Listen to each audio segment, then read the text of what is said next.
Hi, this is Joe for NJS4E. Just about to interview Lavaba Mallison, former Teddy Riley collaborator and the guy responsible for giving one of Teddy Riley's first breaks. He's done loads of production work, responsible for all of Kool Moe Dee's albums that have come out. Lavaba Mallison. We'll be talking to him in a bit. This is the Pizza Grill on Smith Street, right opposite Carroll Park. We're about to interview Lavaba Mallison, producer extraordinaire from the Jive record days, 1987.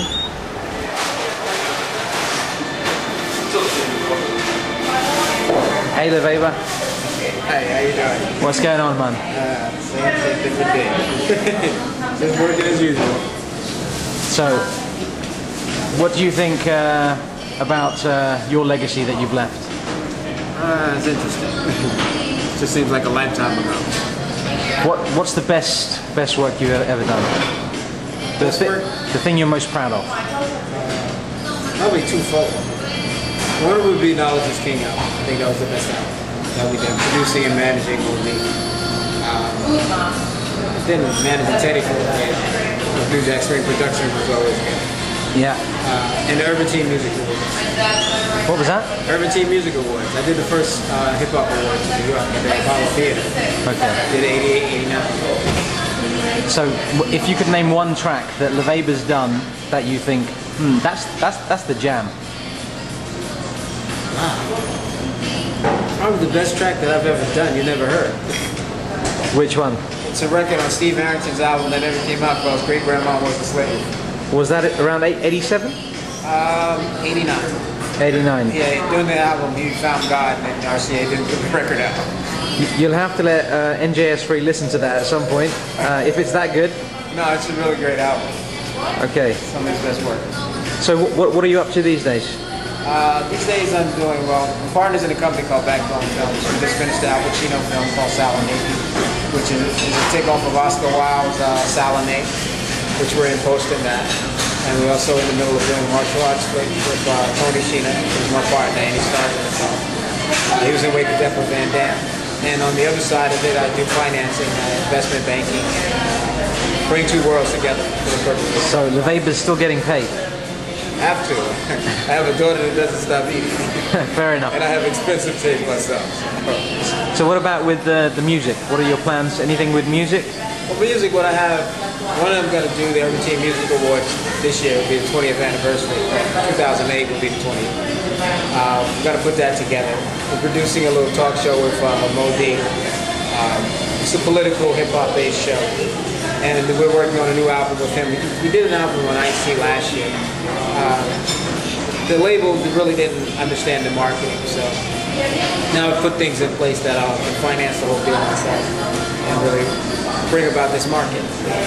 Okay, a question I think most people will want to know, relating back to New Jack Swing, how was it bringing Teddy Riley on board to Jive? How did that all come about? What was the deal there?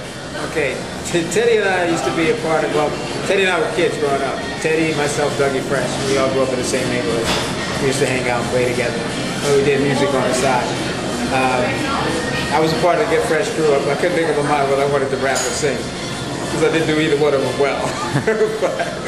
but we had a group called Kids at Work. Kids at Work later became God. But during the time that I left Kids at Work and I had signed to Sugar Hill Records as a solo artist, Teddy and Dougie, we got together, we did a couple of records. We put out one called That Girl. I still listen to that. Yeah, I thought I bought them all and destroyed them, so I must keep that away from my daughter. So during the time that Sugar Hill had tax problems and closed the label, I had met Kool Moe Dee over there.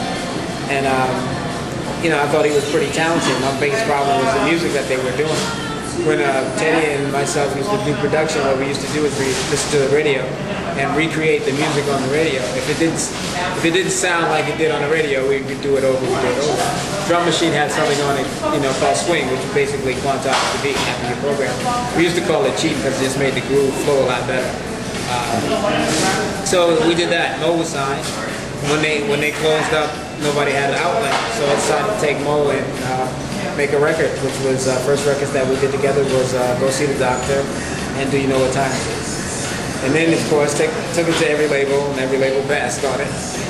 But I knew the record was different enough that if you heard it in 3 hours worth of rap music, and that's how you heard music in those days, you know, Red Alert, Friday Night, Saturday Night, Chuck Taylor, that the record was different enough that people would remember it enough to call the store.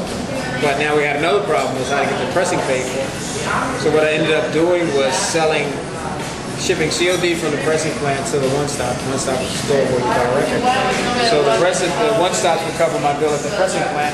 They would act as my distributor, keep their money that was owed and send me the change.